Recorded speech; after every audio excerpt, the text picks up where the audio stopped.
من الشيطان الرجيم. بسم الله الرحمن الرحيم. فهزموهم بإذن الله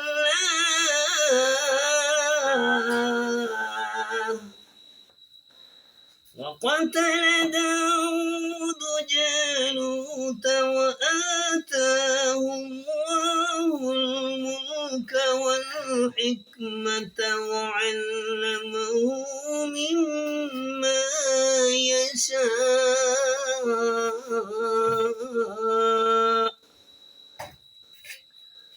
ولولا دفع الله الناس بعضهم ببعض لفسدت الأرض ولكن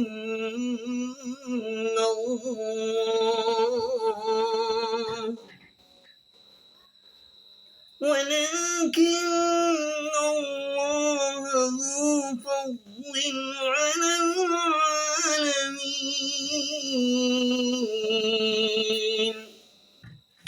تلك آيات الله نتلوها عليك بالحق وإنك لمن المرسلين.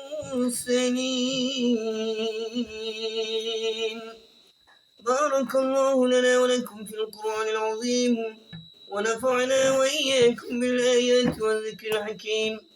الحمد لله। আমি সূরা বাকারার 251 ও 52 নম্বর আয়াত তেলাওয়াত করেছি। এই আয়াতে করিমাকে সামনে রেখে আমার আলোচনা শেষ করব। আয়াতে করিমার মধ্যে হযরত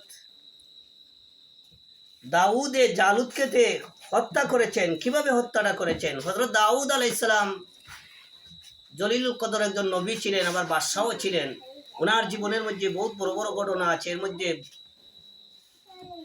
বেশি উপদেশমূলক ঘটনা, হৃদয় বিদারক ঘটনা, ঐতিহাসিক বড় বড় ঘটনা 6টা ঘটনা আছে। এর মধ্যে একটা ঘটনা আলোচনা করব, বাকি 5টি ঘটনা একটা একটা করে আগামীতে আলোচনা করব।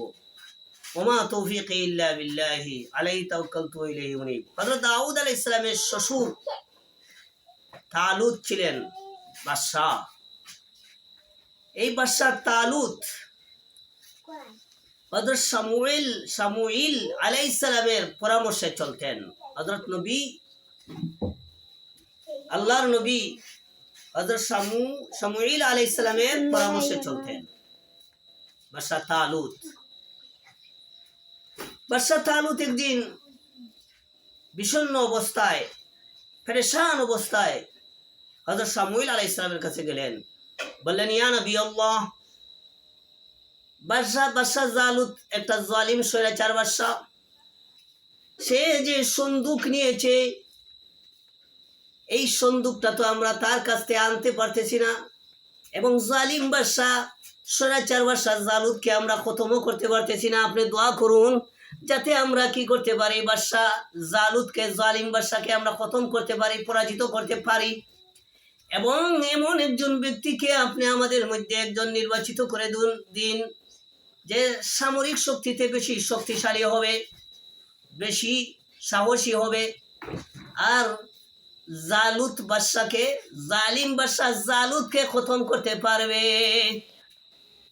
হযরত শামুইল আলাইহিস সালাম তিনি বললেন, ঠিক আছে, তোমরা ধর্মযুদ্ধে চলে যাও জালুতের বিরুদ্ধে, জালিম বাদশার বিরুদ্ধে, জালুতের বিরুদ্ধে।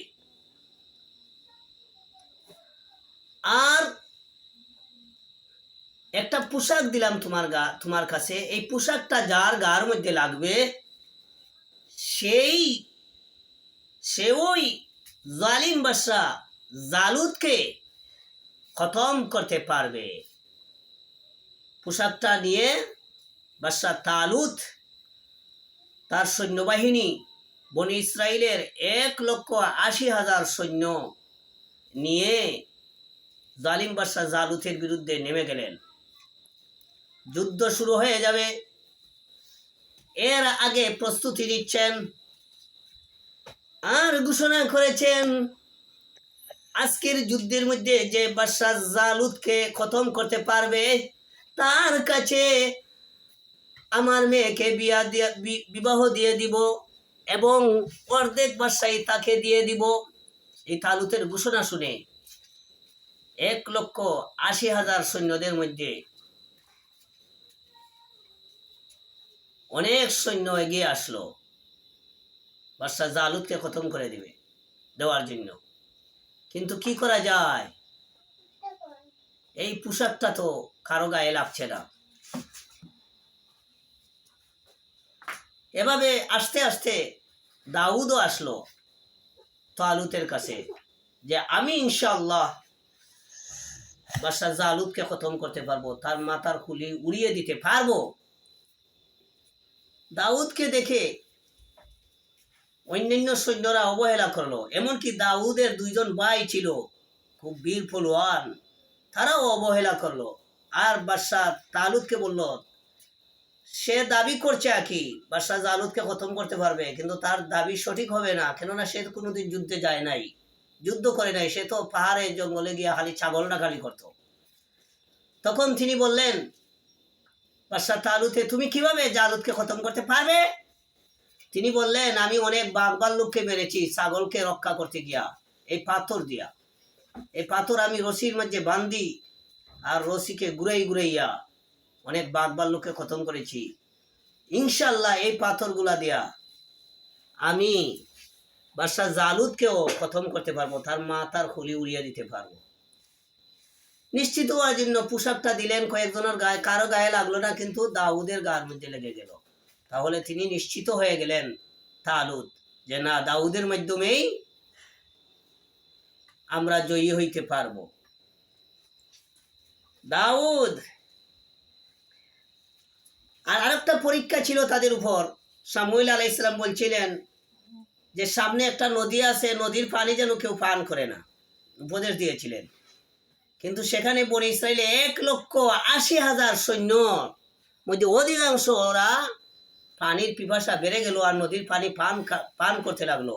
যারাই নদীর পানি পান করতে লাগলো তাদের পিপাসাও আরো বেড়ে গেল, পানি খাইতে খাইতে তাদের পেট ফুলে গেল, অনেক লোক অসুস্থ হয়ে গেল। যুদ্ধ করবে কিভাবে? তারা যুদ্ধের ময়দান থেকে তারা সরে আসতে বাধ্য হইল। তালুতে তাদেরকে ফিরিয়ে দিলেন, পাঠিয়ে দিলেন, তোমাদের দ্বারা আশা করেছিলাম যুদ্ধ করবা, তোমরা তো যুদ্ধ করতে পারলে না, অসুস্থ হয়ে গেলে, আমাদের নিষেধ মানলে না, নদীর পানি পান করলে আর অসুস্থ হয়ে গেলে। আজকে মাত্র 1,80,000 সৈন্যদের মধ্যে 313 জন পরীক্ষার মধ্যে পাস করলো। সুবহানাল্লাহ। এই 313 জনের অনেক ফজিলত আছে, এই সম্পর্কে আলোচনা করব না, আগামীতে করব ইনশাল্লাহ। দাউদ যুদ্ধের ময়দানে নেমে গেলেন জালুত বাদশা, জালিম বাদশা জালুতের মাথাকে উড়িয়ে দেওয়ার জন্য। জালুত বাদশা অবহেলা করলো দাউদকে দেখে। তার স্বাস্থ্য বেশি উন্নত ছিল না, সুঠাম দেহের অধিকারী ছিলেন না এবং অত পর্সাও ছিলেন না। কিন্তু দাউদকে বলল বারবার বাদশা জালুতে চলে যাও, চলে যাও, তোমার জীবনকে তুমি ধ্বংস করিও না, এবং সৈন্য সামন্ত যারা আছে, সৈন্যবাহিনী যারা আছে, তোমরাও চলে যাও, তোমাদের জীবনকে বরবাদ করিও না, ধ্বংস করিও না, কেননা আমাদের সামনে তোমরা টিকে থাকতে পারবে না। তোমাদের না আছে অস্ত্রবল, না আসলে তোমাদের সৈন্যদের সংখ্যা বেশি, একেবারেই কম, আমাদের লক্ষ লক্ষ সৈন্যবাহিনী সেনাবাহিনীর সামনে তোমরা টিকে থাকতে পারবে না। এভাবে বারবার জালুতে বলছে। আর দাউদ সাহসের সাথে বলছেন ইনশাল্লাহ আমরা জয়লাভ করব, তোমাকে আমরা খতম করতে পারবো, কেননা আমরা ধর্মের যুদ্ধ করেছি, ইসলামের যুদ্ধ করতেছি। ইসলাম সত্য ধর্ম, এই ধর্মকে তুমি যদি পালন করো তাহলে তোমার সাথে আমাদের যুদ্ধ হবে না, আপোষ করব। আর যদি আমাদের ধর্মকে পালন না করো তাহলে অতীতে যে অনেক মানুষকে তুমি হত্যা করেছো বনি ইসরায়েলের, সেই হত্যার প্রতিশোধ নিব তোমাকে খতম করে এবং তোমাদের বাহিনীকে খতম করে। এভাবে বলতে বলতে যুদ্ধ শুরু হয়ে গেল। দাউদ এখনো তিনি বাদশাও হন নাই, আবার নবীও হন নাই, বাদশাও হন নাই, নবীও হন নাই। ভবিষ্যতে আল্লাহর হুকুমে বাদশাহ হবেন, ভবিষ্যতে আল্লাহর হুকুমে বাদশাহ হবেন এবং নবীও হবেন। এই দাউদ যুদ্ধের ময়দানে গিয়ে সব শক্তি ব্যয় করলেন, এমনকি জালিম বাদশাহ জালুতের মাথার খুলিকে উড়িয়ে দিলেন পাথরের আঘাতে। সুবহানাল্লাহ। জালিম বাদশাহ ধ্বংস হয়ে যাওয়াতে জালুত বাহিনীর শক্তি দুর্বল হয়ে গেল এবং তালুত বাহিনীর শক্তি বেড়ে গেল, তাদের সাহস বেড়ে গেল। যুদ্ধ করতে করতে অনেক জালুত বাহিনীকে খতম করে দিলেন। জালুত বাহিনী পরাজিত হইল, তালুত বাহিনী তারা জয়লাভ করলো, জয়ী হয়ে তারা আসলো।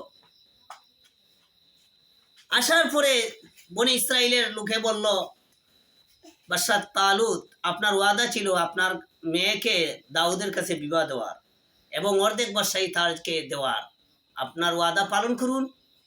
বাদশাহ তালুত বলল, না না, এর কাছে আমার মেয়েরকে বিবাহ দেওয়া যাবে না, তাকে বাদশাহী দেওয়া যাবে না, অস্বীকার করলো।